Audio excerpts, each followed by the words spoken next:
Hello, everybody, and welcome to another episode of Down in the Valley. My name is Edson Ochoa, and I am pleased to be back after a week of a hiatus.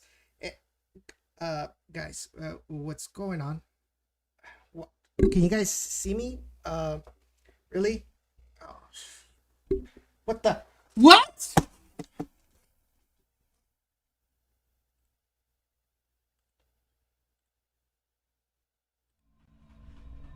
Why, hello there, tourist station. Happy to see me. Oh, I'm sorry. Where are my manners? My name is Edson Ochoa. Now, Edson here won't be knocked out for long, so let me be real quick with this message for you. Now, reading y'all's comments on social media regarding certain independence for the tourists. How very naive of you. Don't you know that you're stuck with us under contract for at least one more year?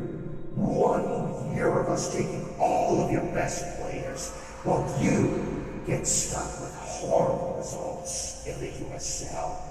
You have no choice. All you can do is follow the line to your rightful place within the organization. Just a simple farm team for us while we reap all of the benefit.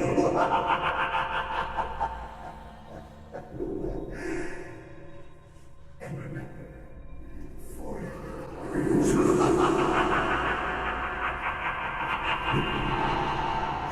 so long.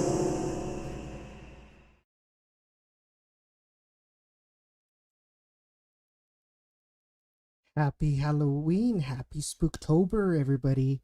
Welcome, ahora sí. Welcome to another episode of Down in the Valley, brought to you by the Beautiful Game Network. My name is Edson Ochoa, and I am the co-host of this beautiful program that talks about none other than your RGVFC Toros. And I'm like I said, I'm so glad after a week hiatus. I know the season is over, and I know there's a lot of stuff that people are asking. You know, the evaluation of the 2020 season. So that's what we're here. That's what we're here today. Thank you. I just want to before we start, I do want to thank our sponsors, Natural Beauty Spa, Roughneck Scarves, Icarus FC, and of course the Beautiful Gaming Network for allowing us to be a part of one of the fastest growing soccer podcast networks throughout the United States. And in order to have this discussion, I've actually invited RGVFC coach Gerson Echeverry. Gerson, how you doing? I'm doing well, Edson. How are you? Thank you for having me. Nah, pleasure is always mine. Like I said, welcome back to the show, and it's gonna be a really interesting discussion. We realize that this past year has been very unorthodox with the pandemic, with the consequences of that pandemic, and I just felt I just wanted to get your thoughts on this complete season, without having the crunch of the limited time that a post game conference limits us in order to talk about this. Yeah, no, for sure. So let's go ahead and start at this moment. With this interview. Big shout out to everybody that's watching on either YouTube, Periscope, and of course on my personal Facebook page. So before we start, I actually want to get some thoughts from you in general of this past season. Okay. Yeah, no, I just thought it was it was difficult season with everything that's been going on around us. First and foremost, the pandemic, of course, which has affected our everyday lives. So just how we go about our normal life, that at this time last year we were living. And so many things are different, not only for me at the home front here with my family, but obviously with my players, my staff, the interactions that we have. with the staff or lack of, with the players, just because of so many things that we have to deal with, how we interact with each other. Obviously, these things have become the norm, you know what I mean? And so it's just, yeah, everything. And more importantly, I just think that how it really derailed the thoughts and how certain organizations worked. And as if you can follow not only ours, but even all of the MLS teams, just how, when you look at how they all did and how they all fared, it was just, we were all in similar situations just because of the normal movement that we have throughout the years that were in place. I thought that this year, we had a plan. I thought it was a pretty good plan, and COVID completely disrupted that. So let's take this back to before COVID started, into the 2020 preseason, and before preseason began back in the end of October. In fact, I believe it's going to be this Sunday, which will be the when Tab Ramos is going to be a year since he was actually officially hired by the Houston Dynamo.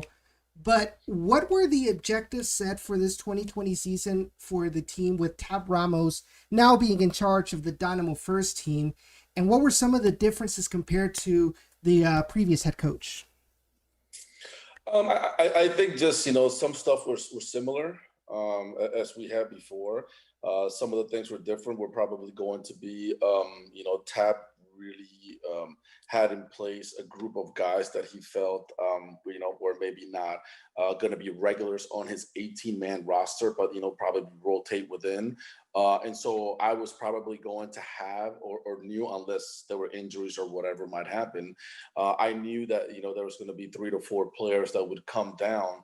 And then the only difference is that instead of them coming in on Friday night or just the night before, that they were probably going to be here on Thursday morning or so. So we would have at least 2 training sessions to be able to prepare.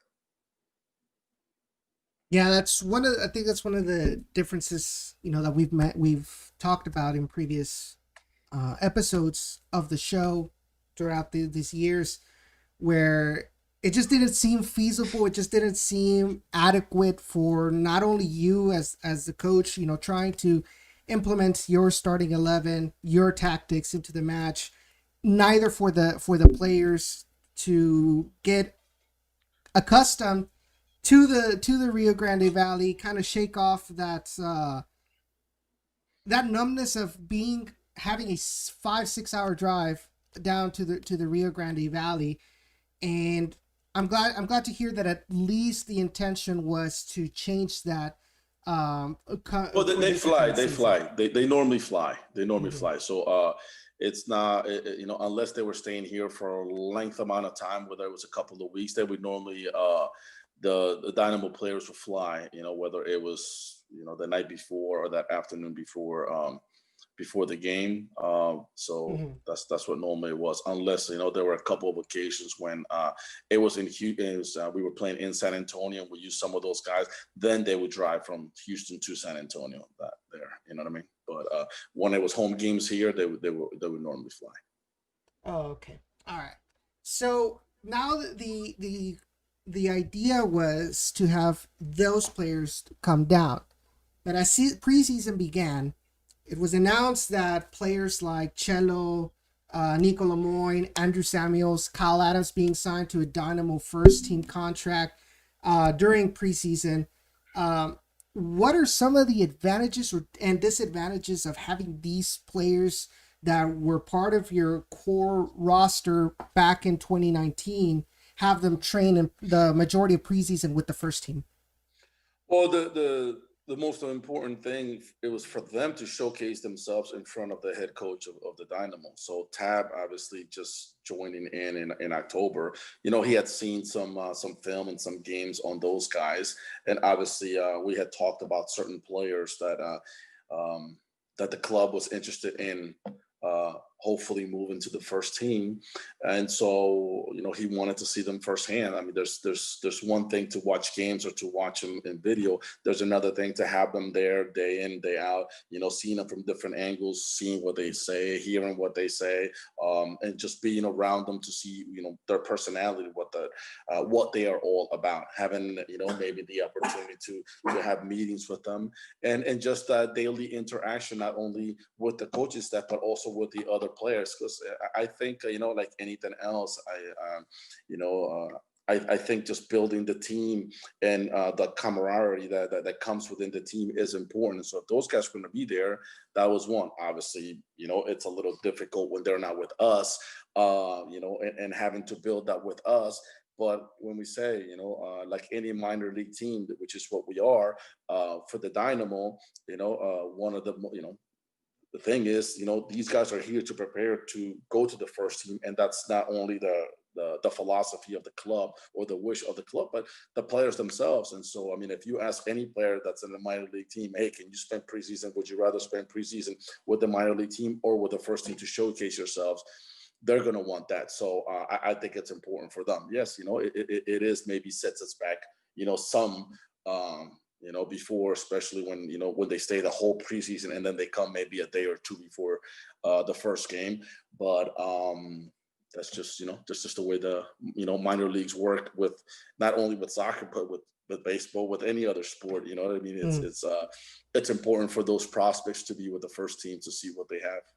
You bring up a good point. You talked about, the fact that the minor league team has, constant interaction with their Major League Soccer counterparts with the first team for a bit more extended period of time. And one of the things that was different for this preseason was that, unlike previous years where the Houston Dynamo was the one that would go down to RGV, train for a few days, and then play, this year the RGV team came up here to Houston and trained alongside the Houston Dynamo at HSP. Considering the changes that preseason was going to be for the Houston Dynamo due to the to the season, how it was going to be scheduled. So considering this, what do you personally feel is more advantageous for your squad?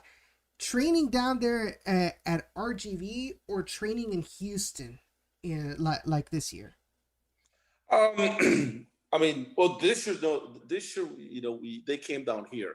Our staff went up there and watched them, but they came down here and we trained. The only guys that were stayed up there were the prospects. You know what I mean? So they came here for a week or so. Either way, I think as long as both teams are together, I think it's important. Obviously, I think it's more comfortable, and just because of our setup and everything, I think overall it's probably better here, just because they only have one training field, one training pitch. The other ones are on the other side where the academy trains, and I think that our facilities soothe both teams better when we're down here. I think when we're down there, the room is not as there isn't as much room, because they also have the academy teams and all the other teams, and sometimes a dash and stuff, so it could be a bit cramped. So I think from a comfort set of point of view, I think it's better here, but obviously they might rather be home and in their beds and with their families than coming down here. So I'm assuming, pending who you ask, they're gonna see it that way. So take me out of this doubt, and that's probably because 2020 just feels like forever. But then was it then last preseason in 2019 when yes, you with Wilmer? Okay, yes. I was like, we were here. Yeah, you're getting all your dates all messed up. You're forward, backwards. I think 2020 is doing a number on you, man. That's one of the problems of home office, like just stuck in here, and it's like you lose track of time. Absolutely. Yeah, tell me about it. All right, so tell me about it. So every year also, not only does the team play against, usually HBU or another college team, including UTRGV or other USL teams, but also they play against the Dynamo First team. Now, considering the talent differences between both teams, because of they're in two different leagues, one being in first division, another being second division. What are some of the advantages of having this matches? What specific points do you and Tab look in these kind of matches when the squads face each other? And what were some of the observations that you saw this year? So obviously, usually the first match it's usually pretty lopsided just because of who starts preseason earlier. They start preseason usually about a week and a half to almost 2 weeks. So there's that much further ahead. We're normally 2 or 3 sessions in or 4 sessions in, and so and we usually that first game, we don't just play them with some of the guys that we have, but we, there's also trialists and guys who are trying out. So but we usually use that first half for our guys who we feel are a little bit closer, to the first team to showcase themselves. And it's like, yeah, go play with them. And it could be a bit overwhelming, but it also shows them, okay, that's where you want to be. Those are the guys whose job you're trying to take. And also, what does that look like when you're being overwhelmed? Is how do you handle that? And I think it showcased some guys' personality, some of their drive, some of their will, and some of their, when the going gets tough, you know what I mean? And when it's like that, it's like, are they able to overcome? So it's easier for Tab and his staff to see which guys, okay, this guy physically can deal with it, this guy mentally can deal with it, tactically, technically, all of these other aspects, just, for them to see what they do. So, I think that, so that's what the first. Now, we always play them twice, it's not really as promoted. And usually the second game, it's usually a lot better for us. Has been. Yeah. One of the observations this year that I saw, because usually it's not played in 2 45-minute halves, but rather it's like 3 or 4 different, segments of this game. But in the last 2 segments, when you started playing, more of the academy guys or the guys that are trying to fight for a contract, the trialists, they played against, Tommy McNamara. They were still decent, our Dynamo rosters, and they limited the Dynamo team really, really well. Yeah, well, remember, we also had some of their guys. It's funny, some of their guys, we borrow them, and then they needed, just because some guys were going down, we had to give them some of ours. So it is, and again, it's a chance for all. I mean, I think that game, sometimes it's played and we bring fans and all that stuff. That game is really to showcase and for us to really dissect some of the players and say, okay, this guy can help us. This guy can't. This guy has an opportunity to move to the first. And there's some times when guys that we think are close to the Dynamo guys, they can somewhat write themselves off. And some other guys who weren't, now they make themselves, be seen, there's a possibility with that guy. So it's just about gaining information for both teams, not only for Tab, to see what the future might hold for him and the development of some players. And then for us to see, okay, who might help, who might not, where are we? But that game, like I said, it's a bit unbalanced at times because, we don't have as much time to prepare for the game. We're really just getting ourselves fit. We're trying to find out, okay, what is this guy all about? We're trying to, form relationships with guys on the field. And remember, we have a tough time because every year, it's not like we have a base of, let's say out of 24 guys, then we have a base of 18 guys or 19 guys that we don't. I mean, there's usually most of the times, if we have a core of 11 or 12, we're usually losing 7 to 8 of those guys every year. So it's not like we have a base of guys. Okay, these are 8 guys, these are 9 guys or 10 guys that we have for, 2, 3, 4 years, which most of the teams that we played against do. Most of the other independent teams do.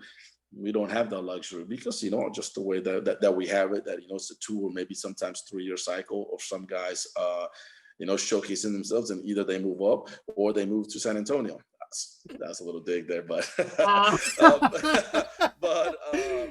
it was, it's just one of those things that, we have, Yeah, and we have some guys who are pretty good players, but because just their cycle here ends, and some of them are on their way up, but that they're not really, they're on the way up to be very good USL players, maybe not necessarily being MLS players, but they could really do, they'll really do well in MLS level. I know one of the examples that I can say right off the bat is Todd Warden. Todd Warden was here for about 3 years. I believe you managed to manage him in his last year, and he was one of those players, like you said. He was a good player in the midfield.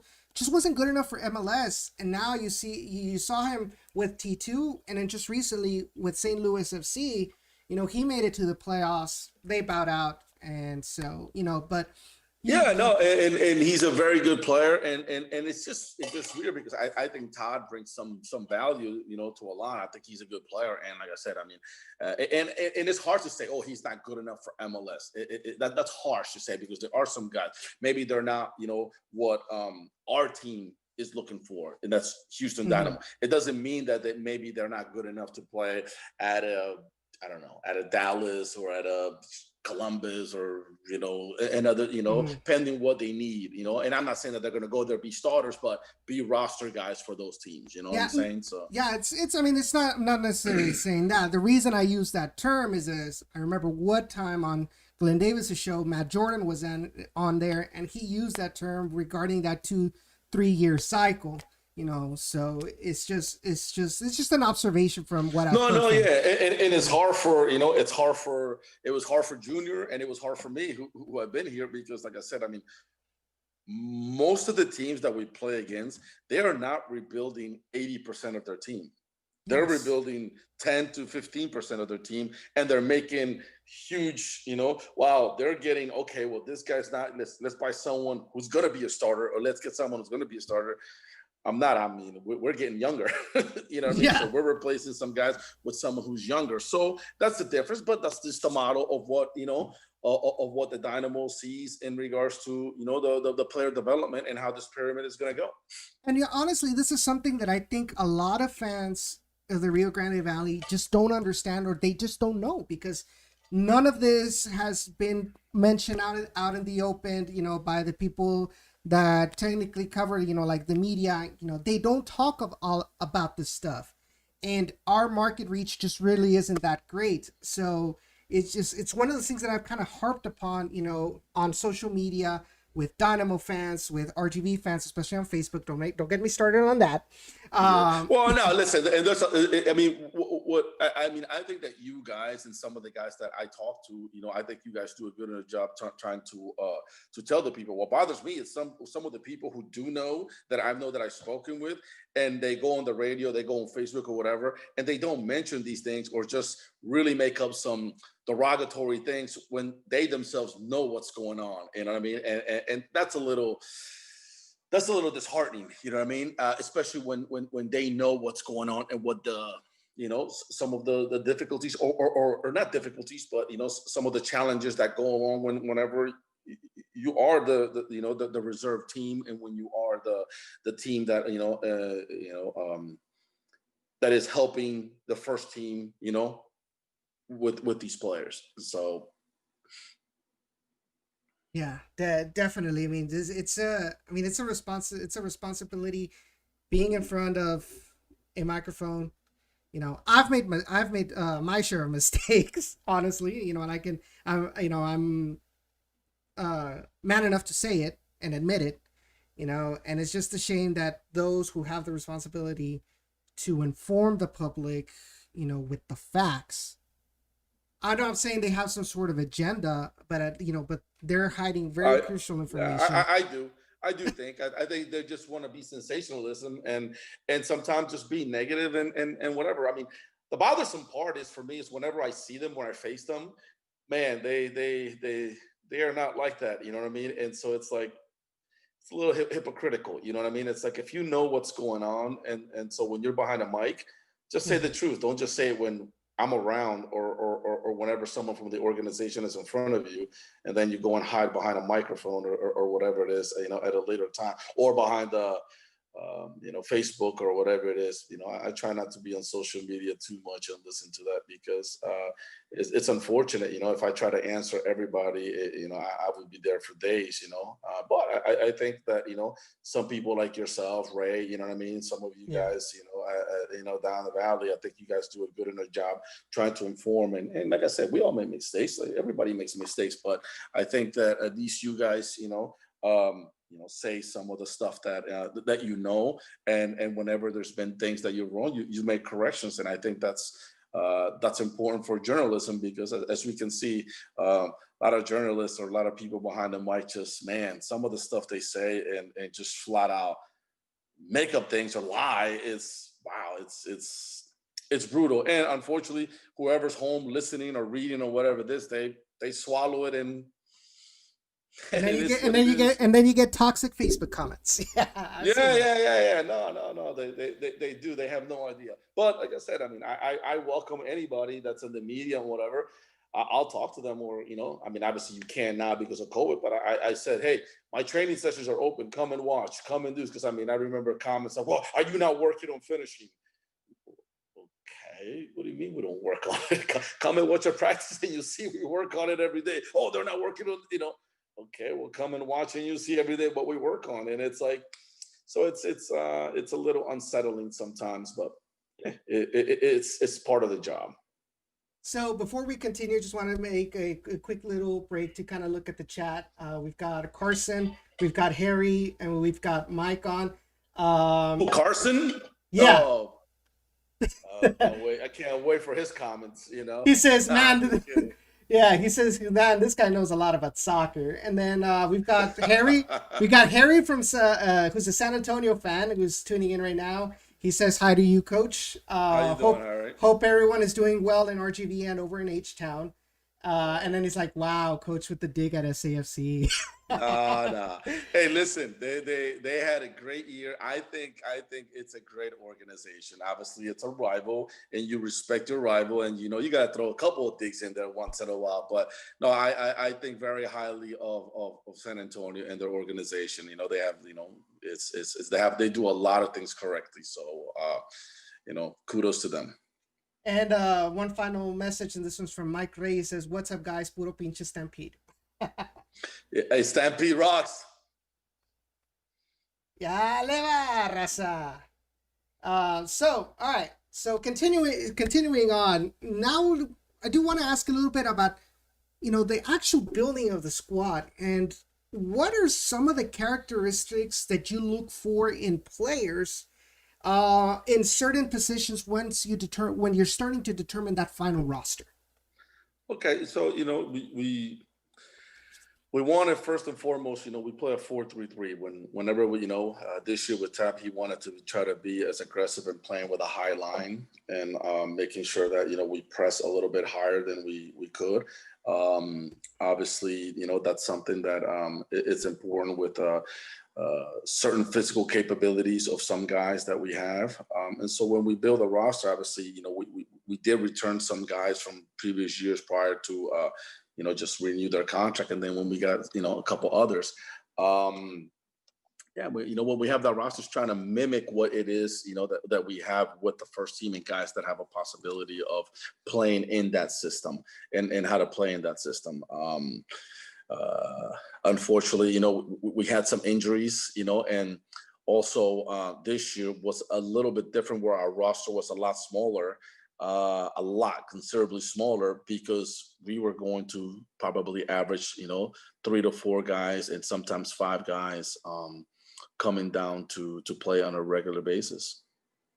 You bring up something interesting regarding the formation. You mentioned, we saw it especially in the later matches of the season, where the team started playing more of a 4-3-3 with that high pressure, just like Tab does in MLS.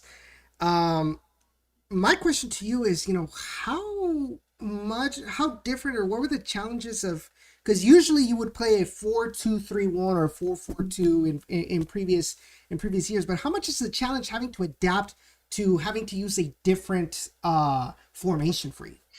Well, yeah, there were times when we tinker with a 4-2-3-1. In reality, if you do, it's it's just an inverted. So you have a diamond in the, in there. So if you have, 4-2-3-1, it's just, and then you invert it with it gets called 4-3-3, just how you're defending, whether you're dropping the guys up or you're keeping them up higher. And the most important thing is having with one defensive midfielder and that's hard. It's there's times you need certain characteristics to be able to have, to just play with one defensive midfielder, how much they cover and stuff. And, as opposed to two. And so that's what we have, we had some challenges of sometimes just having one or two. I think that it suits us a little bit better with two. We did change at times how we were going to defend where, instead of having one higher, we kind of dropped with just three a little bit more flatter. And then we were able to move together and move our lines faster just so we can cover some room as opposed to just having one guy trying to cover all of that and the guy stagnant where they were playing around us. So, you made certain adjustments and trying to win some of the games. Obviously, like I said, we try to use what we had and the talent that we have, to the best of our ability. And there were moments in which I think we looked very good, even in games that we lost.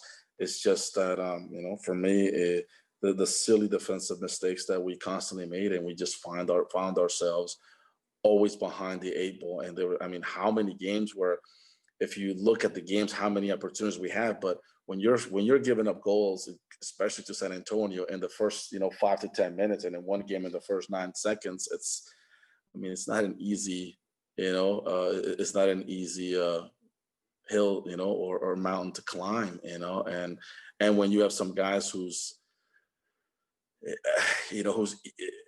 confidence are not as high because you haven't won a game and pulled it off, it's tough. When you look at the very first game of the season at LA, I had friends calling me. I had friends who used our first 12 minutes as teaching moments for their teams and how to press and how to be all over teams, and then we gave up a silly goal because, of a silly pass because, we went over that already. And then, Yes, all the guys, it was just bottomed out. And I made friends, to this day. And I even talked to Junior after, and he's like, he said it to me. He's like, you could have been up 4 or 5-0 in the first 12 minutes, and I have no idea. He's like, this scoreline is the craziest thing that I've ever. And I'm like, oh, thanks. So, wow. Appreciate it. Thanks for the kick in the, below the belt. But it's just one of those. And then we go to El Paso, and the same thing is, we're holding on, but obviously with the difficulties that we have there, but this is a team that it's all the way up. And if you saw, prior to the second half, we started cramping and falling. But in the first half, we had 3 chances inside the 6-yard box that we missed, and it's like, okay, that could have been up 2 or 3-0. And then in the second half, we had guys cramping and just with fatiguing and just they couldn't even move. And then they have a chance and they scored, and okay, we lose 1-0, but it was just, we couldn't gut it out for 5 minutes because our team was exhausted. Like our whole team, Randy had a tough time, between getting guys into the bus, for the next 12 hours, not to cramp in the bus and stuff like that. It was just, that was a difficult road trip. And then we all know what happened, with the COVID scare. And then we played 4 games in like 10 days, thanks USL, for that one. And I said it to, and I had said it to Ron. I was like, this is not good. This could really put us behind the 8 ball, because playing these many games that, and it did with a young team, trying to overcome and fatigue.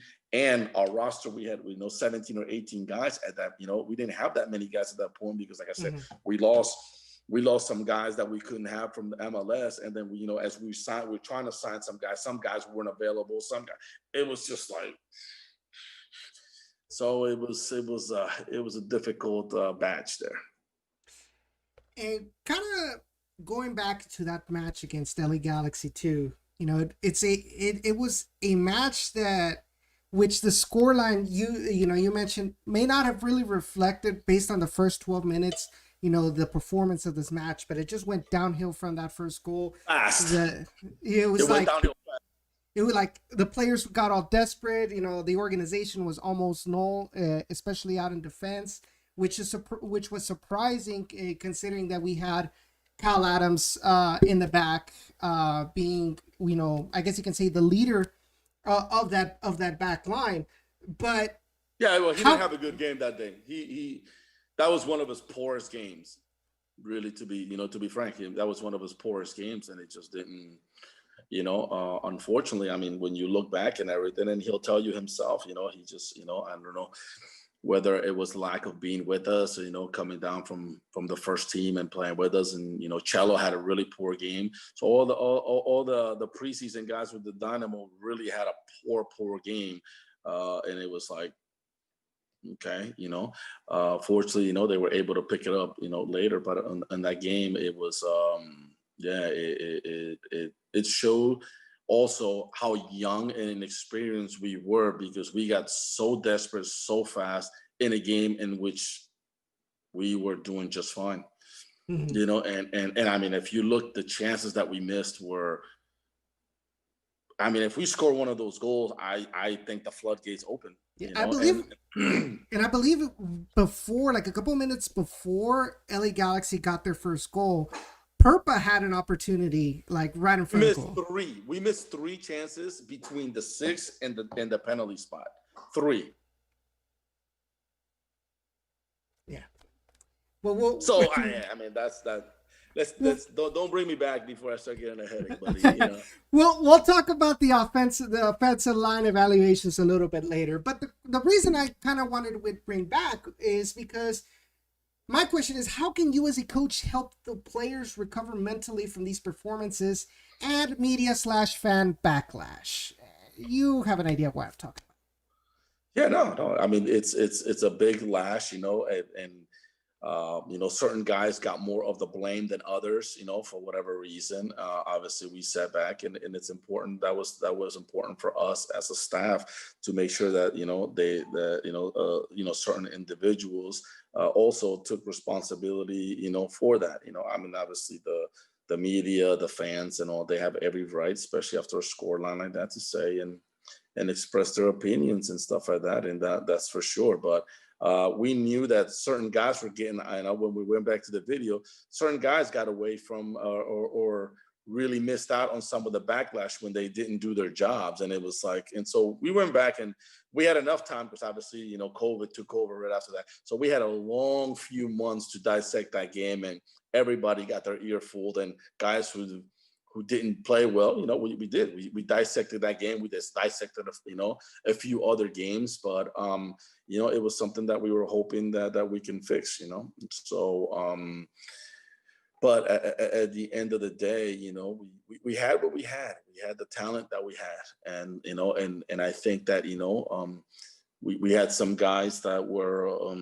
that played a lot more games than maybe we thought, because some guys from the Dynamo couldn't come down.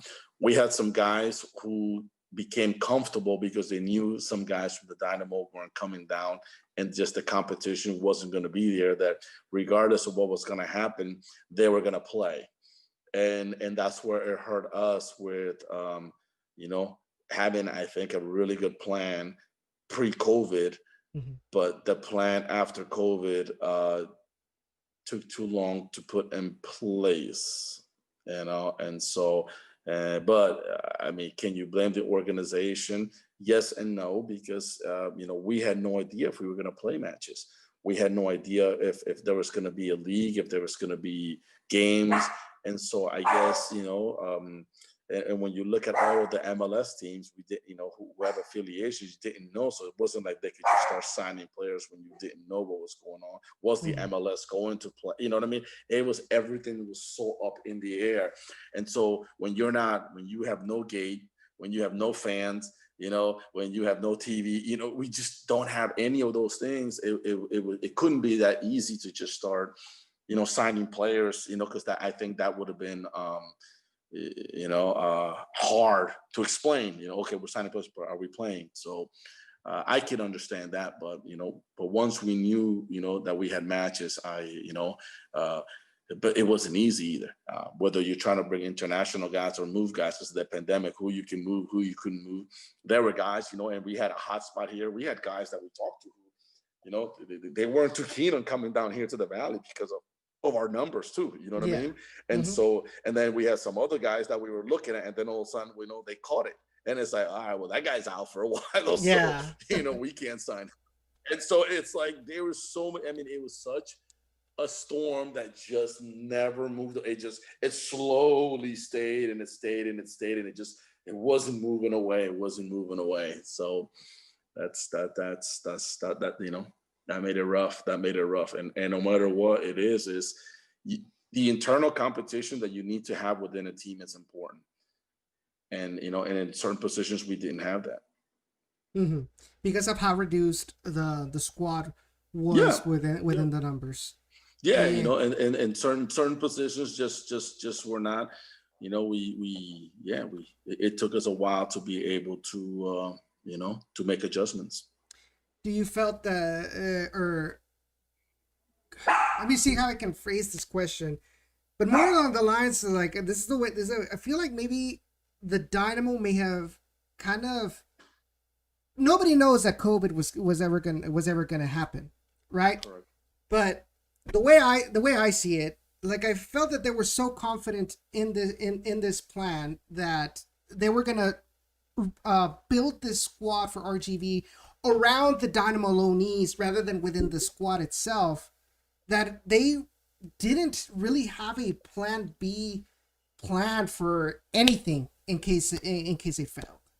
That's just a personal observation. I think you have the observation that you have is pretty good. It's pretty spot on. I think that was something that we didn't. And when we and that was something that we talked about. It's not something that we couldn't see. You know what I mean? That, okay, we don't have these guys. We need to make sure that we have these things in place. But remember, as we didn't know if there was going to be a league because we went. You know what I mean? Mm-hmm. Once that closed, we didn't start back up. And remember, we found out when, 3 weeks before, 4 weeks before we started up again. And when we started up, it was individual training sessions and stuff like that, but we didn't know there was going to, so how can you sign players to that? So to an extent, obviously some other clubs did, and they made some moves and stuff like that. But usually the indies. The independents, yeah. Well, it's just a little easier because remember, the independents, this is their team to build.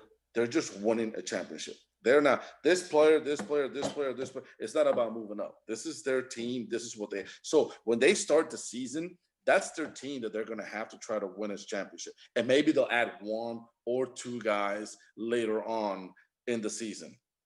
That's what independents, will do. Okay, hey, we'll boost it up. Similar to San Antonio, they boosted up theirs. They got, they got the guy from Canada, just to boost it up. They let go of Chewy and, because that's what you do. Okay, this time this guy's brought these guys in. No, this team brought this one guy in to just boost up. But their team was pretty much the exact same team as soon as preseason ended.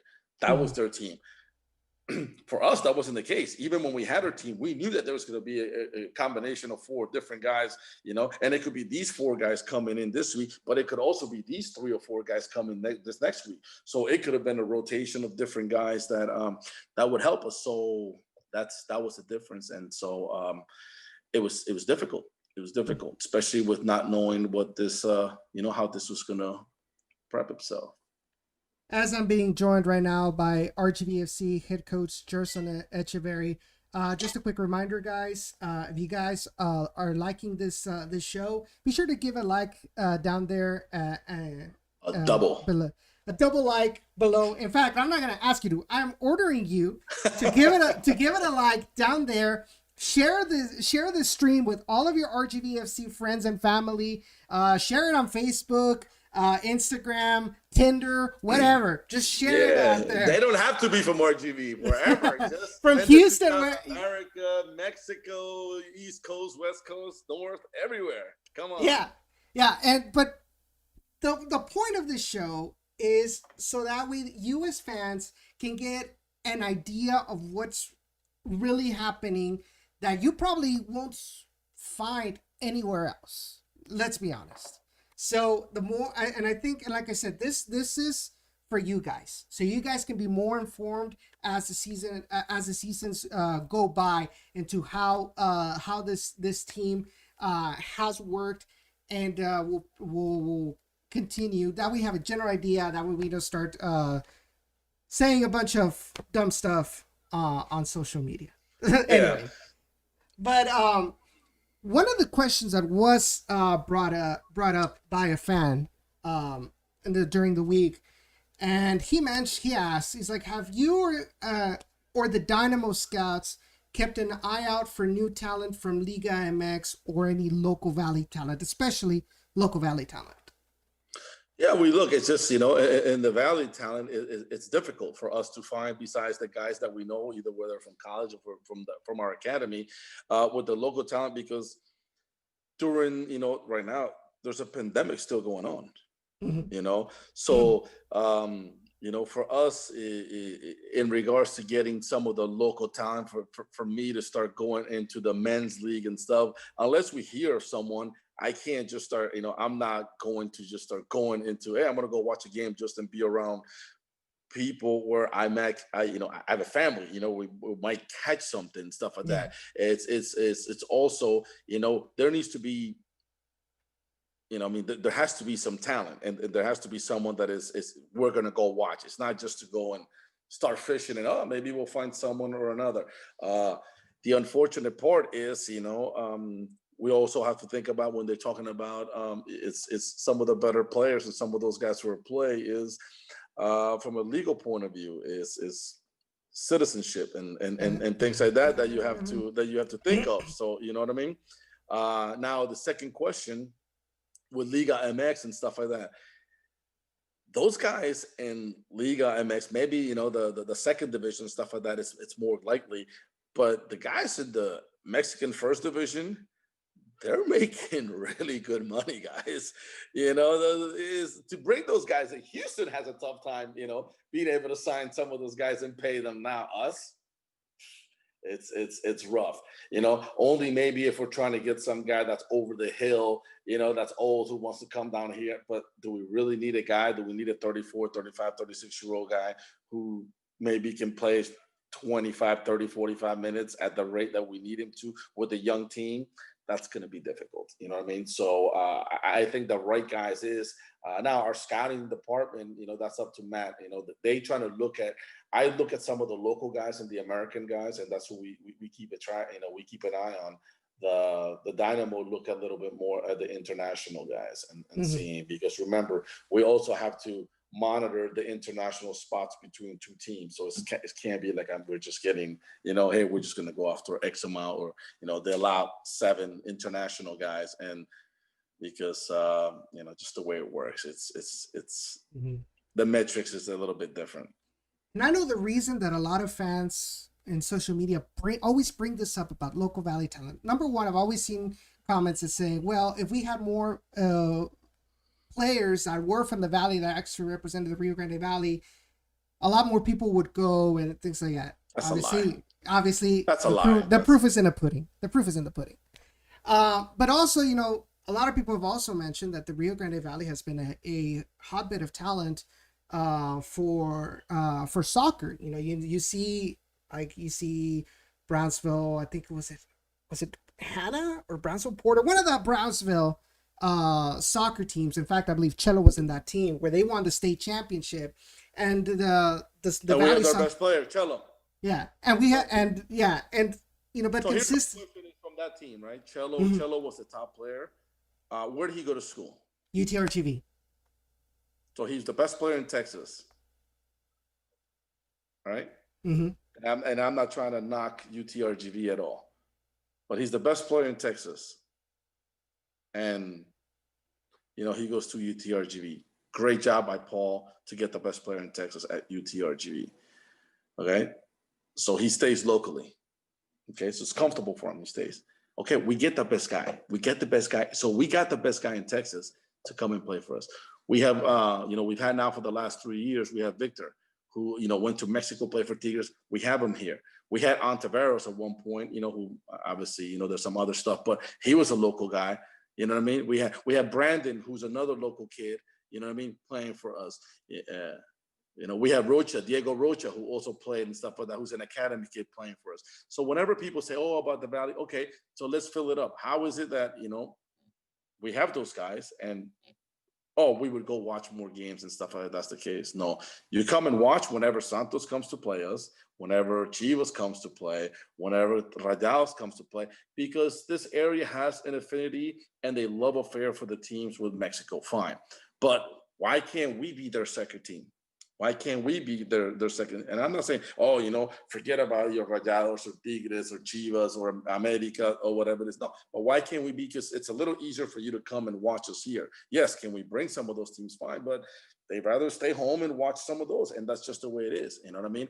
Now, I really do think that Ron is doing a really good job of going out to the public and focusing on the public and you know, bringing in some of our fans or some of our possible fans, you know, and get into the community, because we'll say it too. I mean, there's moments where we have, you know, I go to the HEB, which is a block, you know, 2 blocks from the stadium, and nobody has any idea. They're like, oh, what's that? Oh, do you work out of the, you know, stadium? So they have no idea who we are in there. So I mean, so for me, it's like, okay, so, you know, I think that the marketing since I've got here is so much better. I think, you know, via radio and all that stuff, everything has become better. I think, like I said, Ron, meeting with fans, chatting with fans, talking, you guys, you know, giving us, you know, all of this advertising and giving us, you know, so much props via social media and through,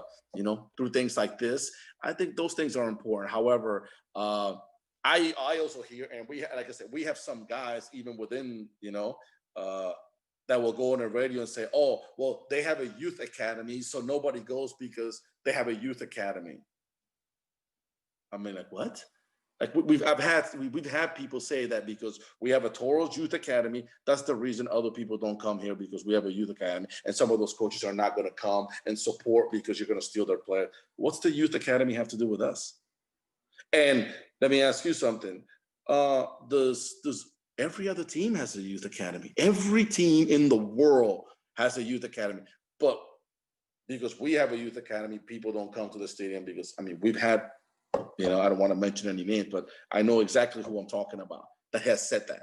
It's like, really? That's such false. That's just not true, you know? And so it's little things like that. So I don't know.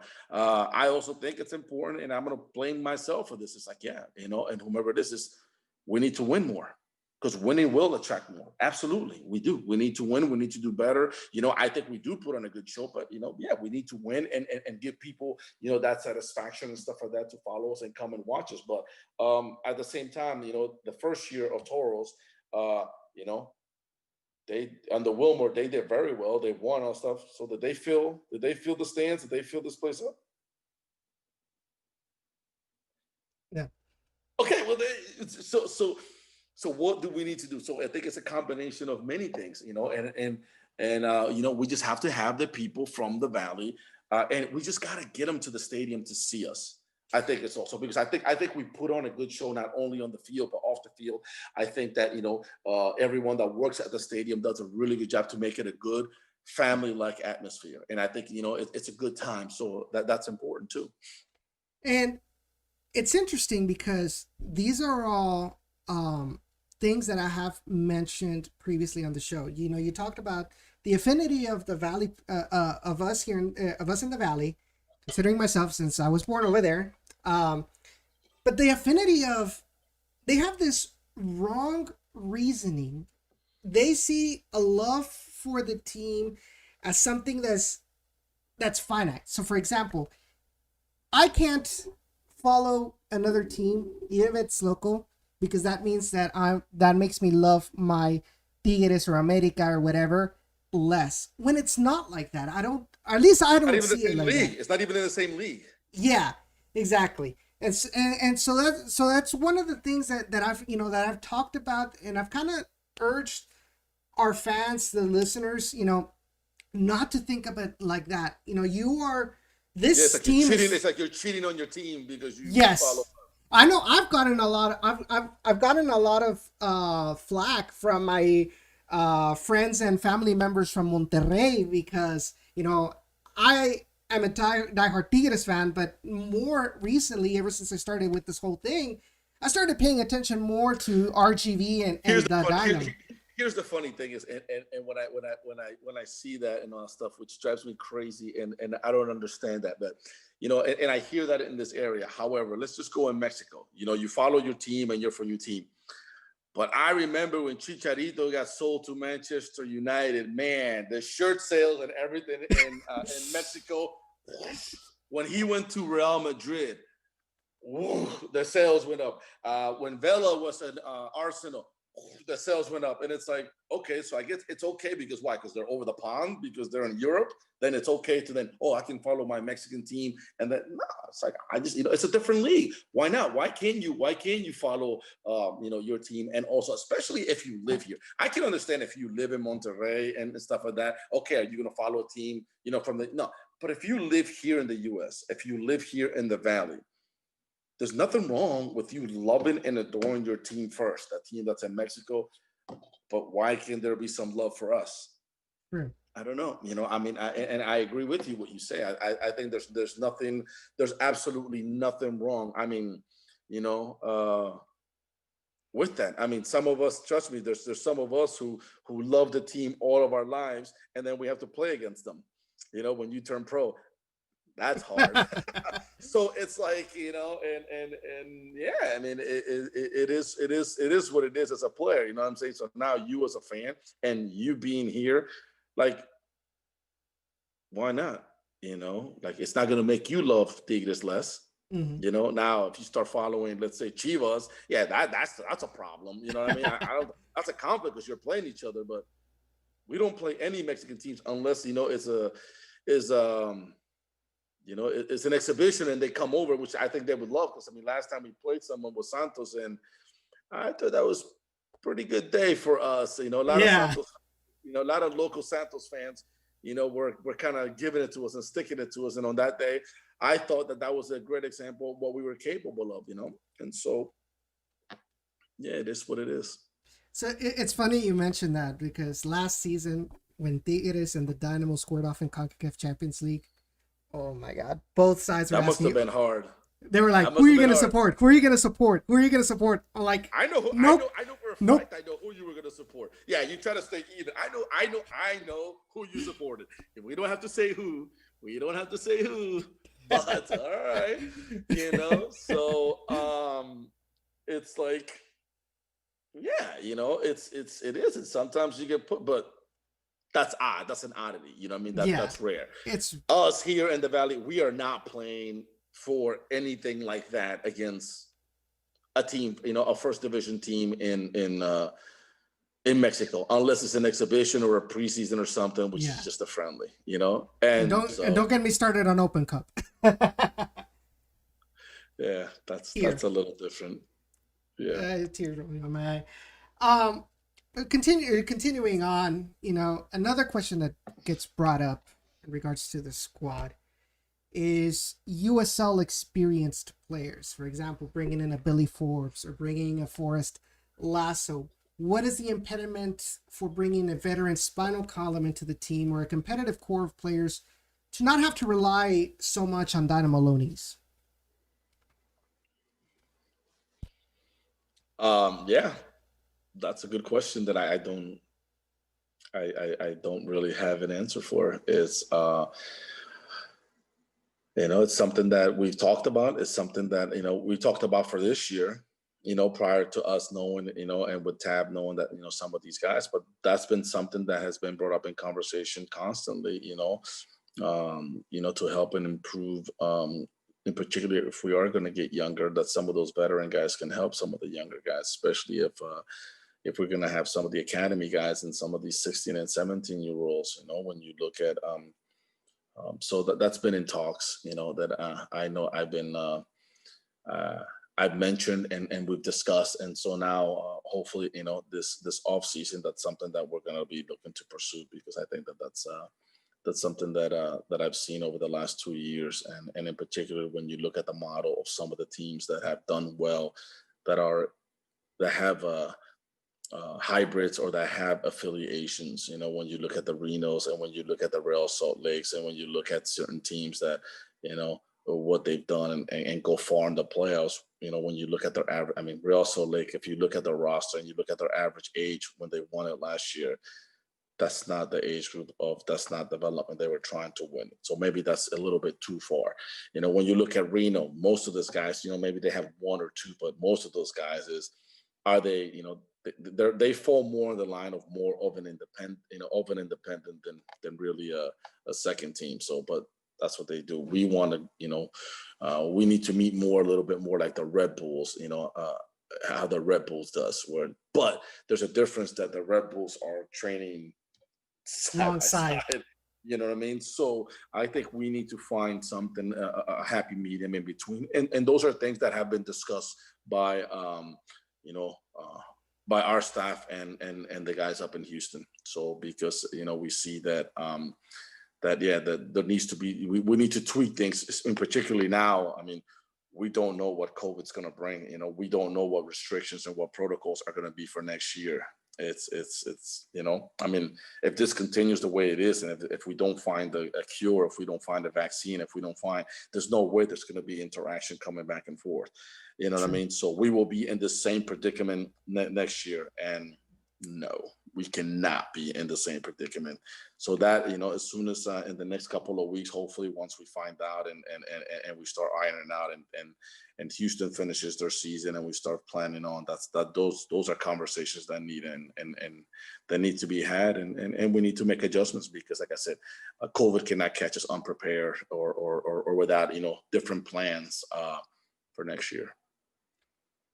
Now going back into the season post the initial COVID break, you mentioned many times during the press conferences that and you mentioned it a while back as well, that you weren't really, you were not really in agreement with how the USL scheduled the matches for RGV in the beginning of the return. How was like the atmosphere of the team during that time of that grunt of those 10 or 4 games in 10 days? It was horrible. It was hard. You know, we were just like, what's going on? I mean, even prior to you know, us having the you know, the positive, you know, after El Paso game and all that stuff, and then them forcing us, you know, we knew that schedule and we were trying to change it, but, you know, and when you look at some of the opponents, it just seemed that we were always playing 2 games and our opponents were off for a week and then catching us. They were off for a week, and while we're playing everybody every 3 days, all of our opponents had a week off, or San Antonio had 2 weeks to prepare. So they played, you know, the 2 weeks to prepare, played us, and then 2 weeks to prepare and played us again. And we're just like, this doesn't make sense, especially when we had such a short preseason. Mm. It just didn't make sense. But, you know, I mean, I don't know. The guys up in USL, I guess they figure it was fine. And it just every single time, and if you look at the schedule, every single time we played San Antonio, we were coming off playing 2 or 3 games back to back, and then we would play them. And they were always like a week off and everything. So they would get to watch 2 games, prepare, be rested, and then play us. Yeah. And, you know, and even and he was going to be the same against Austin, except when they got a case, and so then they had to postpone a couple of games. But yeah, I mean, that was something that yeah, that was not, you know, we were not happy with. But, you know, we had to play the games, we had no choice. And so so hopefully, you know, and again, I mean, I don't know, I've never created a schedule, you know, so it cannot be easy. So it's not like you can, you know, always when you're creating schedules and when you're trying to do and find dates and stuff like that, someone always, you know, is going to maybe get the short end of the stick, and we got a very, very short end of the stick. But what were your thoughts on the actual performances, even with those kind of challenges of this team? I mean, I thought that the first performance when we came here, you know, when we played San Antonio here, you know, we tied it late in the game, but we had a bunch of chances to be able to win that game. But also our lack of power, you know, and our lack of prowess up front didn't help us at that time. At that time, you know, we had some injuries and stuff like that, and you know, just wasn't, you know, we weren't what we were hoping we could be, you know. And then we go to, you know, and then we go and we played. Who was it that we played after that? We played San Antonio. And then there was OKC. We played OKC. And so we go up there and we're winning the game. We go on the road, we're winning the game. And again, a silly mistake again, a defensive mistake late in the game, and we lose it. But, it was a lack of communication and just, a childish defensive error.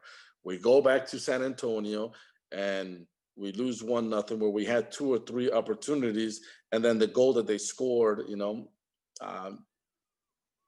let's just say, he recognized that he could have done better with that, and so, it's just a soft, and, I think I don't think he had to make a save that game. That was the only save that he probably needed to make. And, unfortunately we couldn't get it back. And we had quite a few opportunities to freaking score in that game too. So that for me, but it showed the guts, and it showed a lot of fight by the guys. And I will say this, and I will stick by this, that from the first day when we started all the way up to the very end, we didn't change much. We fought, we trained, we continued doing all of the right things. And we were so close in so many matches. I mean, how many 1-goal games did we lose? When were we, we got, I guess we got blown out when we have a game in hand in Austin. We are cruising. That game, that's a 3 or 4-0 game that we are going to kill them. We all sensed it and stuff like that. And then we have a player who decides to get a red card and just get 2 fouls that make no sense in 20 minutes. So early in the game, yes. And it's like, you need to know better than that. And obviously, it comes down, and so you're down a man against a really experienced team, and it's like, really, we do silly things, and so that was tough, But how many 1-goal games, and how many of those games, like I said, similar people made the same mistakes, but when you look down, and how many options do we have? We didn't have too many options at times to be able to challenge some of those guys, and then we have COVID, and then we have injuries, and that killed us. Some of the injuries that we had, not having Taberson for long periods of time, the injuries to Kyle Edwards, and then him not being as fit, as we needed him towards the end of the year. And I actually thought that Kyle made a huge, huge difference for us, that if he would have been fit and available from the beginning of the year, and would have been as fit as he was towards, the last month of the year, I really think that this is different. It could have been a little bit different. So we weren't that far off, but we definitely needed more internal competition to make some guys touch themselves and just, and some quality that was up north in Houston. That's the reality. Mm-hmm. And also, it couldn't have hurt bringing in players like Ian Hoffman and James Murphy into the mix. Absolutely, I thought James was probably our most consistent player once he got here. Ian gave us such a massive boost. I actually thought also Manley, even when he played in the center back, did quite well. Obviously, we thought Castellanos had so many important, games for us, and I thought he had a pretty solid year. That probably on a non-COVID year, he might have had an opportunity to go and train with the first team. Although, they have like 6 center backs already, so that might have been tough. But I thought that he was positive. I thought Cello didn't have a good first half of the season for us at all. And then he started becoming the Cello that we knew from last year as the season progressed. And I thought that his performance is really, really improved. So that, that helped. And I thought that, the last 3 games when we brought in our back, a goalkeeper who was OKC's 3rd string goalkeeper, and we have him, and he made a difference. And I think in training and everything, he started pushing Paul a little bit more, and I thought that when he came in, we won 2 of the 3 games. And and when you look at the San Antonio game that we played, our defense, we gave him the goal. So the poor guy shows up and gets, he's like, welcome. And he got there the night before, by the way. Yeah. The night before the game. So Yeah, It it was all it really. almost felt like within that San Antonio match he got left out to dry with the mistakes that were made. Correct. Another thing I did want to point out, because you mentioned cello, you mentioned, I how difficult was it to find that perfect combination? Because I know, or at least from the graphics that are shown in the USL, which granted are not correct most of the time, but at times, as you see Kembo more offensive, more help, being that I guess you could say that offensive midfielder. A lot of sometimes, you saw more of the defensive midfielder. But what were some of the things that you were observing and trying to find that perfect balance that you ended up finding in Yeah, the no. arena? As an example, we had Kembo, and we have we had certain midfielders that we needed to have in place, and obviously there was even a couple times when Ian Hoffman, was brought down here to be as a right back, but then that's when James Murphy hurt his hurt Mm-hmm. himself, and so it was a little difficult. Um, there was a spell there in which Purpa was not he started the season pretty well, but then he was not. His adjustment towards the speed of play and a lot of the things that we needed were not there. And then all of a sudden, like he almost got a second win later on, and he was playing really, really well. And then obviously, uh, we had our Situation. we had our situation, and so he was no longer available.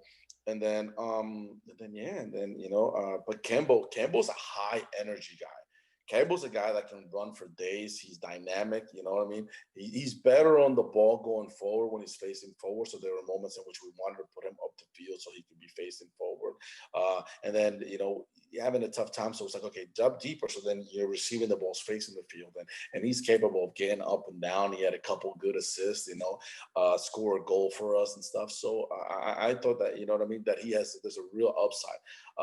I just wish that the combination between Cello and Murphy would have been better. There were moments in which I just felt that Cello was not giving us everything that he was until later in the season, and I thought he picked it up then, but I thought Murphy was pretty solid every game that he played. Obviously he had his mistakes here and there, but I thought for the most part he was a solid piece in the middle of the field, showing personality, leadership, talking to guys in the locker room, being the man, first himself and also of other players. So I thought that was good. We had some ups and downs with some other guys. There was an injury to Tyberson that hurt us. There was an injury to Kevin Rodriguez that hurt us. It was just and then obviously, like I said, I mean, we had a case with when we had quite a lot of guys with COVID, and that really hurt us. I thought in the center forward position, it was tough having a center forward. We didn't have a true center forward. We put Jared McLaughlin there at times, and I thought that he was better whenever he was playing out wider, just so he wasn't used to having two big physical guys in front of him, side by side. So I thought he also did better running and looking to run behind him. Same thing with JC. I thought JC was a little bit better when he was coming out from a wider area and then tucking in and joining in instead of just being always in between the two center backs because size wise it wasn't the same. Kyle Edwards brought a different side to him because of his athleticism, his size, his strength, and he would just run at people. And it wasn't so easy for him to get, for others to push him around, So that for sure was a plus. Specifically, since you brought up the offense just right now, do you believe that maybe some of the issues offensively that we had could be attributed to a lack of compatibility with the new formation or tactics? Because Um, we because because a lot of you see the statistics of the team offensively. We were down in the bottom of the league and in the Western Conference of shots created, obviously goals scored, um, and a lot of people just were not happy with the offensive performance. You have who has been there with the players training.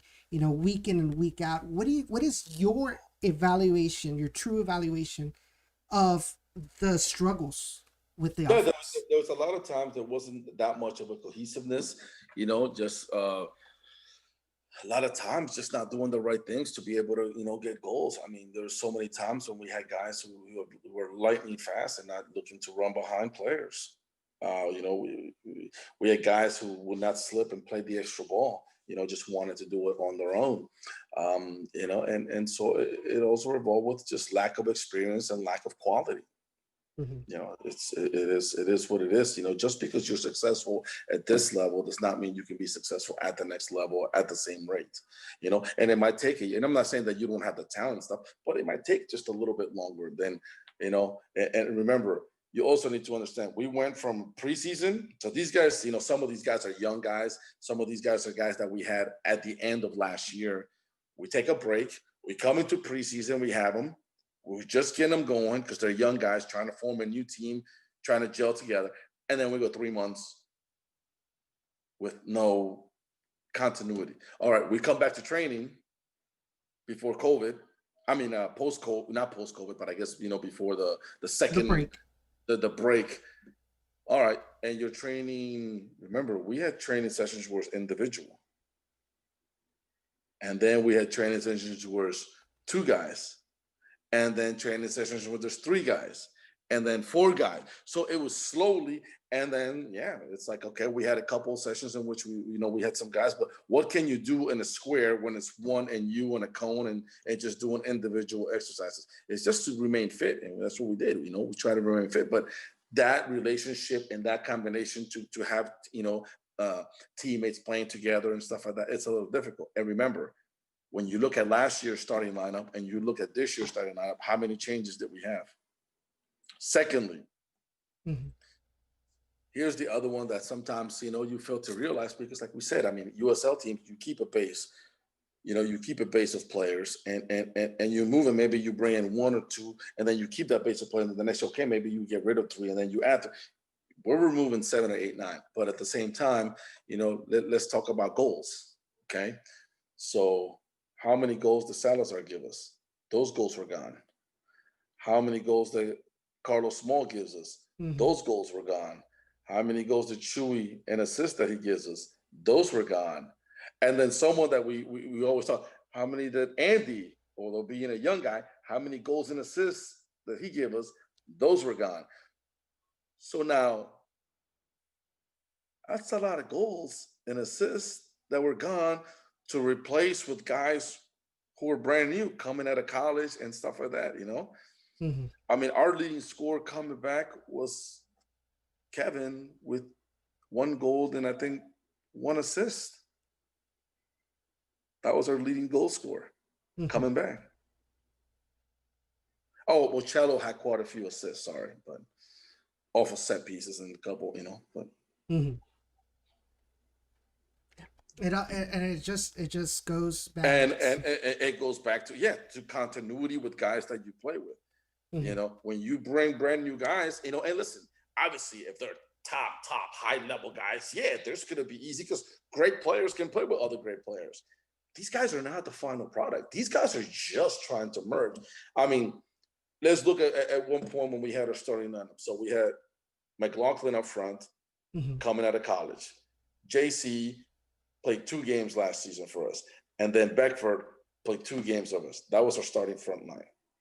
Oh, then we had Kevin. Okay, Kevin played quite a few, but he wasn't a regular starter.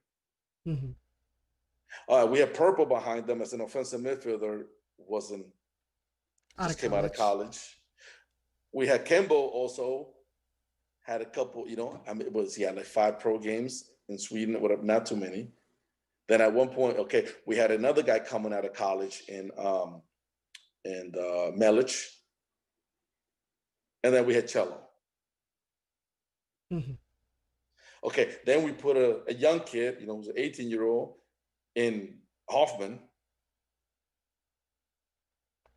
Tyberson, most of the year gone, so that was our most experienced guy. But he was not available.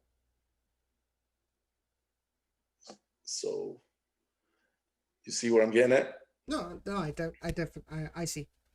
I see what the situation was, and to how difficult it was for you to find a way to score those goals, especially earlier in the season. But And you here it meant is. When you go back, the amount of chances we created, they were clear. It was mind-baffling. It was just mind-boggling for me because I mean I was an attacking player, and I was like, those have to be goals, guys. Like that's the hardest. You got to put the ball in the back of the net there. It's in hey, you got to be able to slip that ball to the guy. You got to be, and it's we still, and again, I mean, you go back, lack of experience, lack of just being at that moment, everything's so much faster. And the lack of quality that we have. And I'm not saying that those guys will not have that quality, but at this moment, they don't have that quality just yet. mhm. And it takes a year or two. And when they do get it, if they're not good enough for the first team, then like I said, here's another thing at San Antonio. San Antonio gets to take advantage of it. I'm just kidding. I'm just kidding with you guys. So with the second COVID, unwillingly have a second COVID break at the end of the season. Obviously, because of the situation, players couldn't train. Players couldn't even train if they could just individually on their own. But how did No, they you? were at home. They were at home. They couldn't go Mm, outside because of public, so they were doing running inside their house or whatever. I don't know if anybody went outside and stuff like that. They weren't supposed to, but yeah, yeah. we were quarantined. Like I did not leave my house besides Zoom calls with them and stuff like that. So we were in lockdown. Mhm. But how did you personally prepare for the matches against Austin and OKC? Video. We did video sessions. We talked to them individually. Hey, this is what they're doing, and stuff like that. And then when we were able to train, we went and we just did tactics. Because I mean, we weren't just going to run them into the ground because then they would have no legs. And we knew that there was going to be games back to back.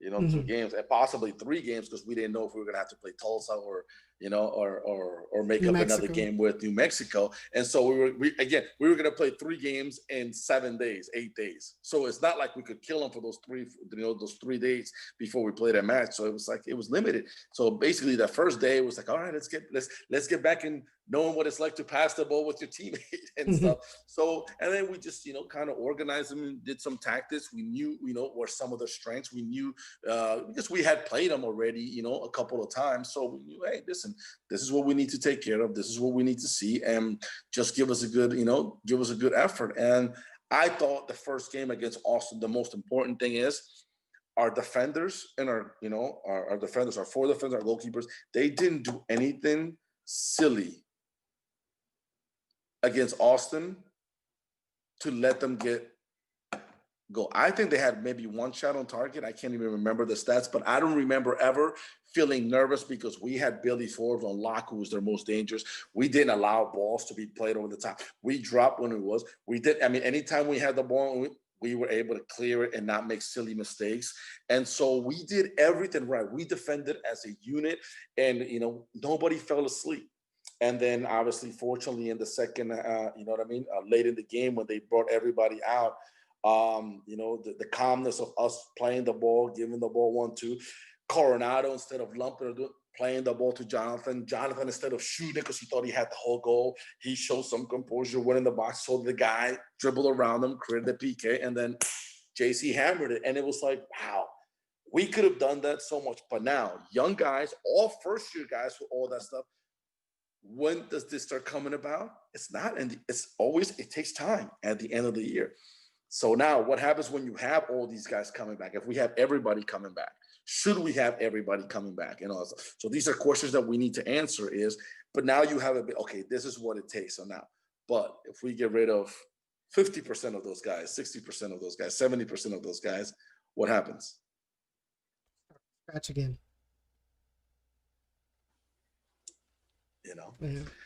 And it's interesting, it's specific about those two games, because going into this, I was like, man, like the players are probably gonna be, without any match fitness, being quarantined. Like I didn't feel like they would have like the energy to last. And then you see this Austin game, and then you, like right off the bat, high pressure and playing smart. I know one of my observations in that game was when you put in Victor Garza, he brought in that calmness, that experience into the team, where he started leading with getting the ball, taking it to the corner, buy some time there, just getting Austin Bold, desperate. But even with the circumstances, somehow the team was able to find a way to channel all of their strength and give good performances, not only against Austin, but also repeated against OKC. Yeah, no. I tell you, everything is kudos to the players, and Edson, I tell you something. Like, these guys worked their butts off the whole time. The whole time. There was not a training session when we were just like, I can't believe these guys are not working hard. And when you look at our numbers, our GPS numbers, and everything that we needed, we hit those numbers. So hence, I think when we had the layoff, they already were so fit and they knew of what it was. It was just, I think the more stress was the fact is, one is who you didn't know if you had, because I mean, we were testing all the time and we were getting like new cases every other day. It was like, you didn't know if you had it or not. Or B, it's just being quarantined when you're in a hotel, in your apartment, and you're in your bedroom and you can't go anywhere. You can't do anything. That Mm-hmm. I think for me, it was more of the mental stress that I was more concerned about. I wasn't as concerned about their fitness because, and guys are doing push-ups and sit-ups and doing other stuff to make sure that they remain somewhat active. I don't know if some guys went for runs. Some guys had bikes, so they were doing some bike workouts, which, so that helped. So I didn't think that our level of fitness was going to drop that much. I just didn't know because you still have to play with the ball. Mm-hmm. You still got to move the ball. You still got to realize, the depth perception, ball's moving. So these are things that need to be that I was concerned about. But listen, when we started doing tactics, I'm like, I feel really good about this game. But you can't say that, you know what I mean? Because I felt good about a couple other games and it didn't go through as well. So, but yeah, no, the guys came through and they follow the game plan. They follow what we said, because there was a game in which we had played them before and we had told them, listen, we want you to press them. We really want you to go at them and stuff like that. And they chose not to do it. Obviously, I was in the press box, watching the game from there, losing my mind because everything we had talked about, and they failed to do. They just didn't do it. And when we asked questions, why didn't you do it? It was like, oh, we don't know. It's like, no, guys, we prepare, we give you instructions to do so. You have to do it. And then they did it in the second half. So thank God Bobby got him going. And from what we had talked about in the second half, obviously we came a little closer. We just, fell short against them. But yeah, it's like, it's young guys, man. It's an experienced guy. Who was our most experienced guy? Castellanos at age 22. Mm-hmm. Who basically in the last 2 years, how many games that he had played? Not really a lot, because he was a bench player Yeah, very limited. behind Kyle and So he was a Connor. captain and doing all that stuff. So it was like, so Mm-hmm. and I thought he did very well. I think he took a lot of responsibility in being our captain. He did well. So I was very happy with him. So now that the season is over for the US, well, not for the USL, but for our RGV, what were some of the lessons that you learned from the season? Even for, as awkward and unorthodox as it was, what were some of the lessons that you learned? Well, one of the lessons that I learned is the fact that if, knowing and trying to realize what was going on with COVID is that we have to take this season and, moving forward the following season as if we're not going to have the Dynamo players available. That we have to do, and we have to begin from the beginning that, I will be asking those questions and I will take, okay, I will not have those guys at our disposal. So now how can we form a team that is going to be able to not only help move some of these guys moving up, but we need to make like, if we're gonna be here, I have no doubt that if we had two or three pieces in the right spot, that we could have won our league. Because when we look at the score line and when we look at how far we're off, and then when we played 1-goal games and stuff like that, if we would have had an extra, one or two offensive players, and and maybe another goalkeeper to challenge, to be the number one, I mean, not that I want to put, but it's like, obviously Ben got hurt. He wasn't available. He was the guy with the most experience for previous years. We brought Paul in, and Paul had some really good moments, but but then Paul had some other moments where it wasn't, it wasn't what we were hoping for. And what we know that he's capable of, because he is capable. It's just not, because he showed it in some games when he did really, really well and saved our asses and made saves that were just like, well done, but there are moments where, he would make his mistakes, but he would look back and there's nobody there. Right? He looked back and there's nobody there. And you as a soccer player, and I know this, knowing that when you have someone you're chasing, and then when you have someone that's right here behind you, you don't want to let them catch you. So I think that probably hurt part of Paul's development, is not having someone, because the only other guy was our goalkeeping coach, but he's our goalkeeping coach. It's not, he's not, not to take anything against Ryan, because I think Ryan, it's a good goalkeeper and stuff like that, but he's not, he wasn't brought here to be, he was brought here to be the third, but also mainly, help us being the goalkeeping coach.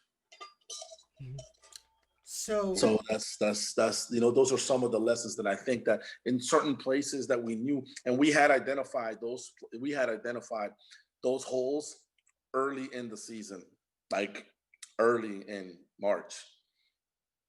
So I think that moving forward is we will not, and we cannot let, and this has happened in the last previous 2 years, where we've been slow to get those guys, to sign those guys, to have those guys with us, and we need to have them before we're like this, even when we were like this. Because remember, last year we were like this, and okay, some of those guys were going to Houston, Malik, oh, I forgot about talking Malik. Remember Malik? That's another guy that we missed his goals and assists that we didn't even mention in that list. Yes. And when those guys that they were going to sign him and that stuff, okay, that hole is gone. We need to replace those. You know what I'm saying? Mm-hmm. And it's like, all right. And then it took a lot of games to kind of get that chemistry back, having to play with Kevin and another striker, as compared to having Malik and Salazar. Yeah. That was potent. And it took a while for Carlos to get into the groove as well. Well, Carlos touched himself when Salazar. And remember, when Salazar left, what happened to Carlos? Then Salazar came back from Houston. What happened to Carlos? Yeah. Because when you look back and you don't see anybody challenging you, it's not the same. Carlos touched himself. And so the bench, man, the bench makes you improve. Two things that make you improve: the bench and getting fined. Those things, you're losing money. Those things make you touch yourself. This is my final question before we wrap up this show, which, by the way, I appreciate you taking the time to come on the show to talk about this season. What is the vision that the organization wants to bring into this future of this pipeline in the short term and the long term? I don't know.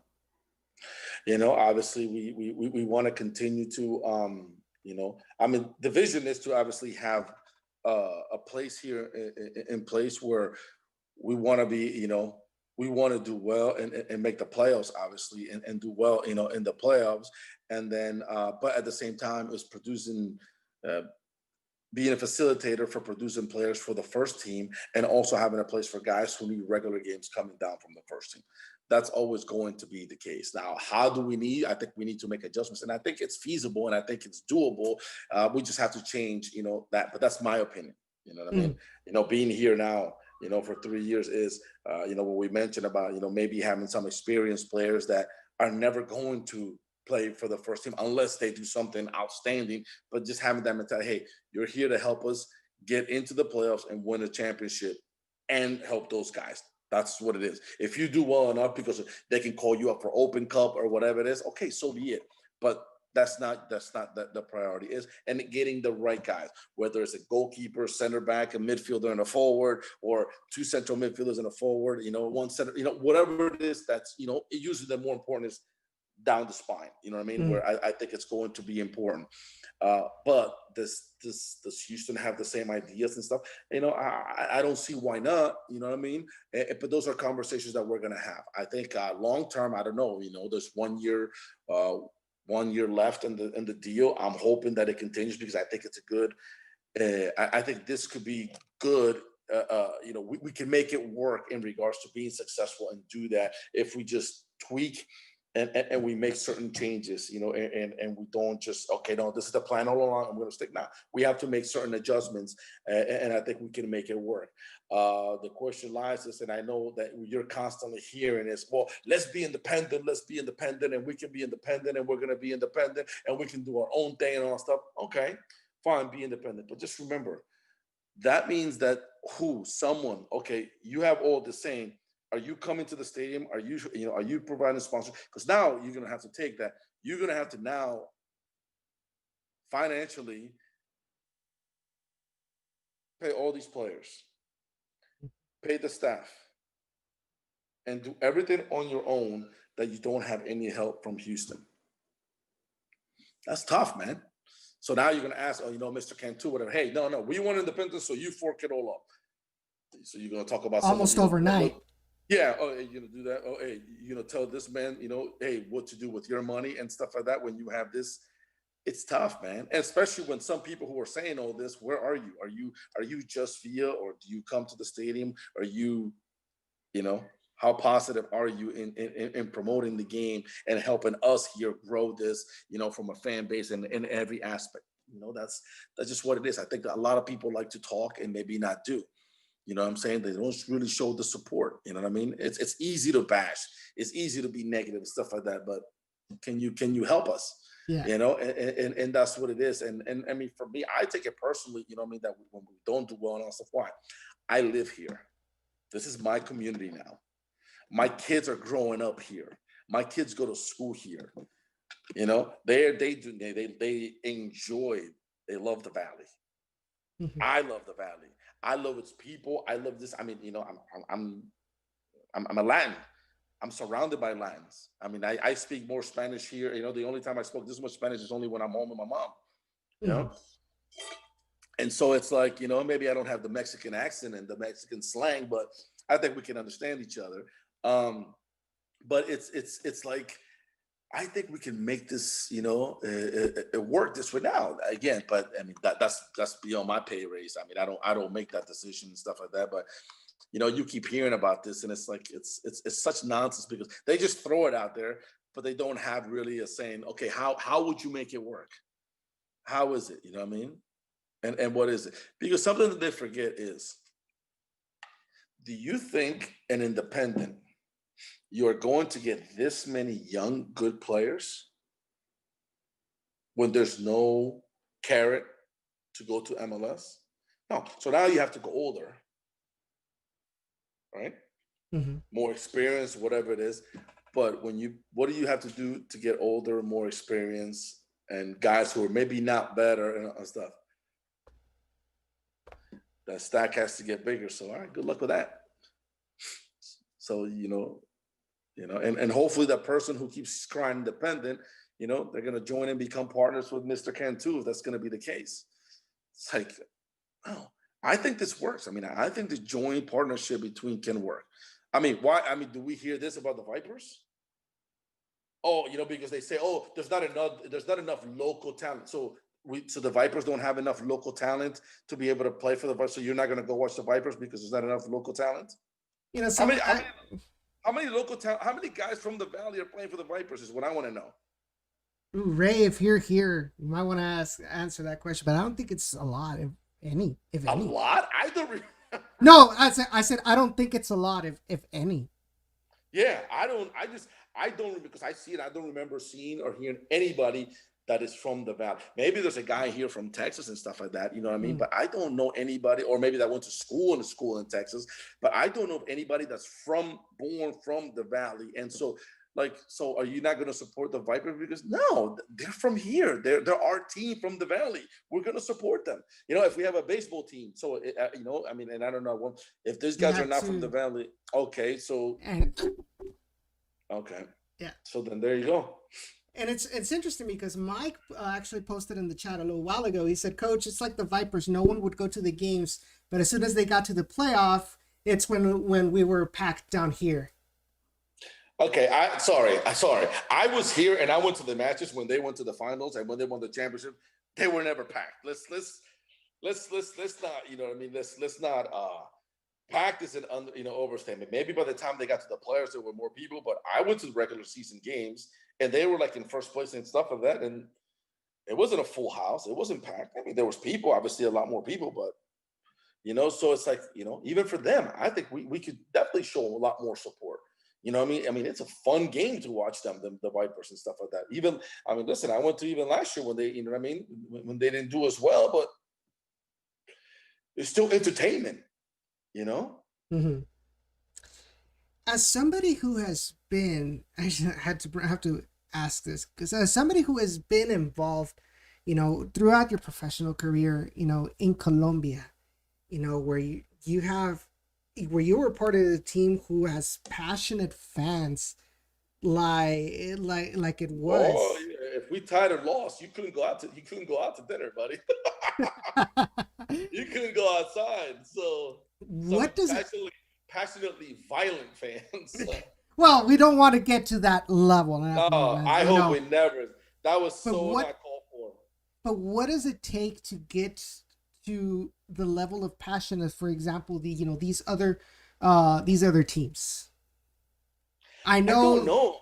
I don't know because, I mean, listen, I saw first year what happened in New Mexico, and they did well, but they didn't even do as well as RGVFC did their first year, and they're getting 12,000, 13. So like, so for me, when I don't know what is it, it's I don't know, It's interesting. Maybe Ron can answer that question. He actually, he actually did last night.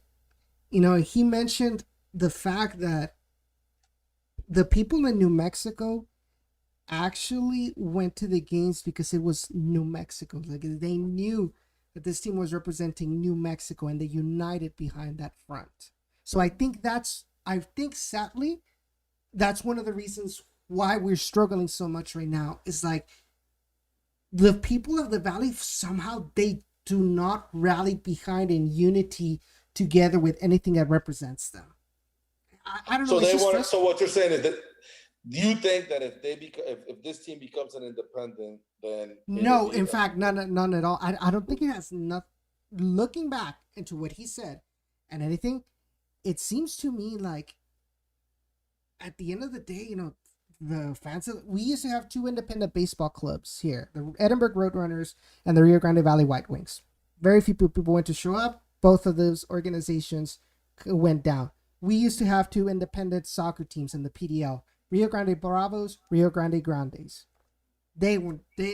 After the second year, they went down. I think it's just a matter of identity. I feel like for the majority of the people, they don't rally behind the identity of the Rio Grande Valley for some reason.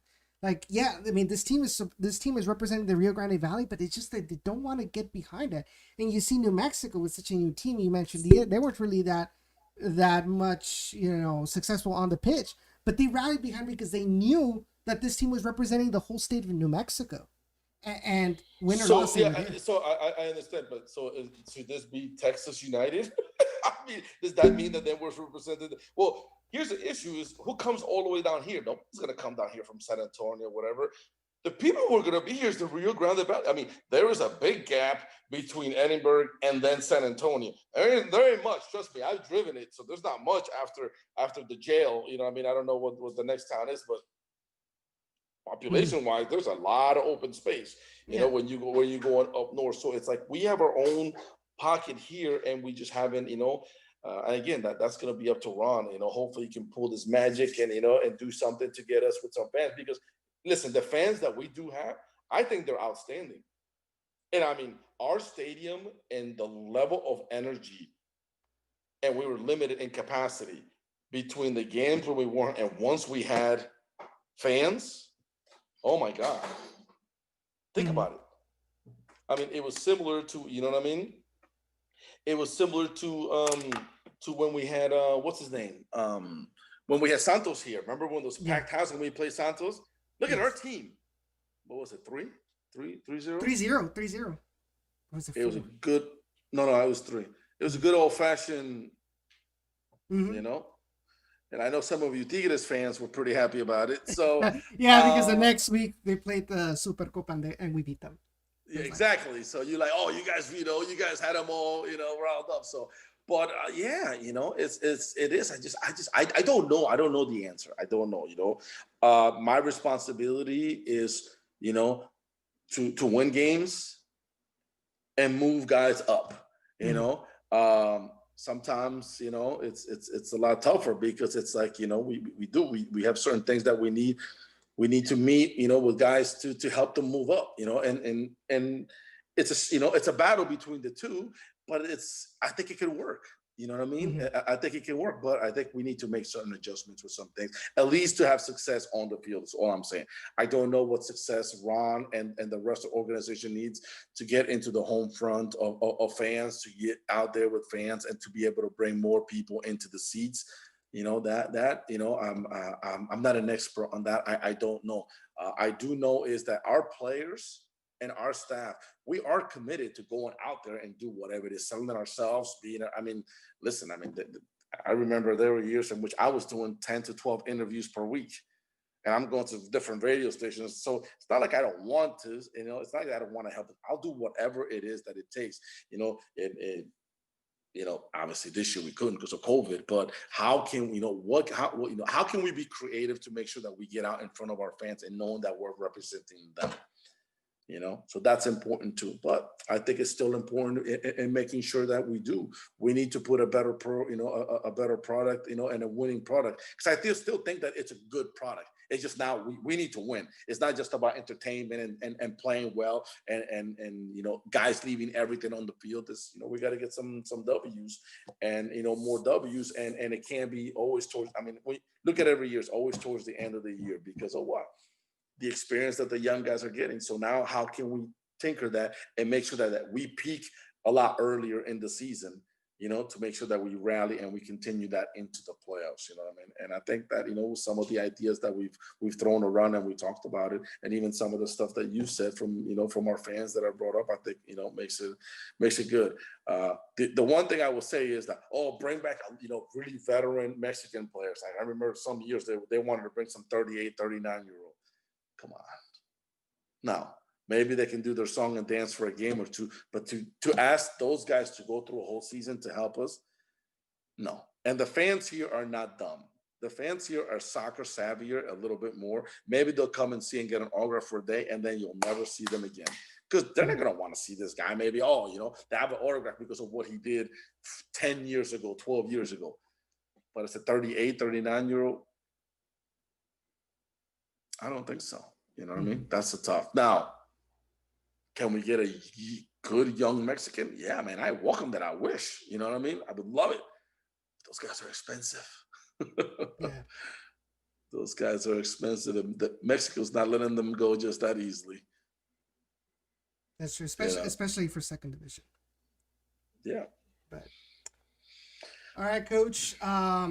One final message for the fans. From Carson, what's Carson's going to say something that he's going to be a smart butt? No. We're just pretty much wrapping things up. We are about to hit the 2-hour mark. But would you like to give one final message to all of the RGVFC fans that have been here throughout all these years? Yeah, my final message is don't lose faith in us. I think that, the players that we have and the players that we've had have always given us the all to represent you. And I know that sometimes the scoreline and, the results have not been there.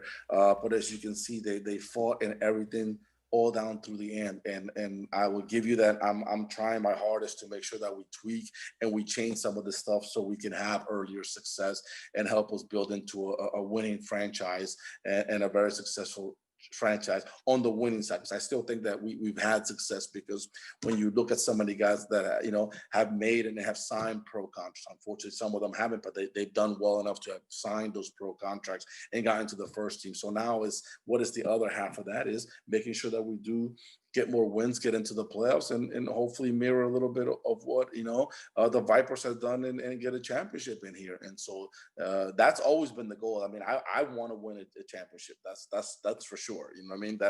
Let's not fault, or think that otherwise, because no coach wants to just lose. And no, I want to win, and I want to win a championship, but also, hang in there with us, come support us, because without you, and I can tell you this, that this year, without having any fans and stuff in the stadium, the game is not the same. It was amazing when you guys were there inside the stadium, and we hope to see you and continue to see you, because we won't stop working our butts off to do what's best for our community. Well, Coach, thank you so much for taking the time to be on the show and talk to us all about this 2020 season. We wish you the best during this off season, and hopefully we can be back at some point for preseason and get ourselves ready for the 2021 USL Championship season.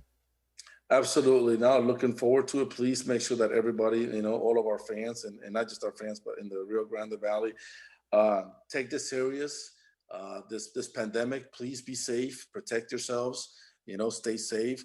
Don't do anything silly, because we've it's no joke. This virus is quite serious, and please be protected. Okay. Thank you so much, Coach. And guys, thank you all for tuning in for this show. I hope you guys enjoyed it. I hope you guys can share this out and let everybody know, inform other people that may not have an idea what's going on. That's what we're here for. I do want to thank also our sponsors, Natural Beauty Spa, Icarus FC, Roughneck Scarves, and of course the Beautiful Game Network for everything that they do. Come on. And of course, Ron will be happy. Border Animal Hospital. Be sure to check them out and support them as just like they support us. Want to thank everybody, and this will probably be the last show of the season. So well, it's gotta be some news in order. I'm not just gonna go live just for the sake of going live, So I am not TUDN, okay? But absolutely. But guys, take care of each other. Wear your mask, take the necessary precautions, social distance, drink plenty of water, and just be safe out there. We want to get back to the stadium, but it's going to take a collective effort to get back to at least as close to normal as possible and as quickly as possible. So guys, if I don't see you all again for the rest of this year, happy Halloween, happy Thanksgiving, Merry Christmas, happy holidays, and happy New Year. We'll see each other. All right, all at once. yeah, all at once. But don't forget to follow us on our social media at Down on the RGV on Twitter, Facebook, and Instagram, and check out our website ditvpodcast.com. So you guys can keep up to date. We might not be live, but we're certainly going to be tweeting during the days. But guys, thank you so much. We'll see each other. Have a good night. All right. Thanks, Edson. No problem.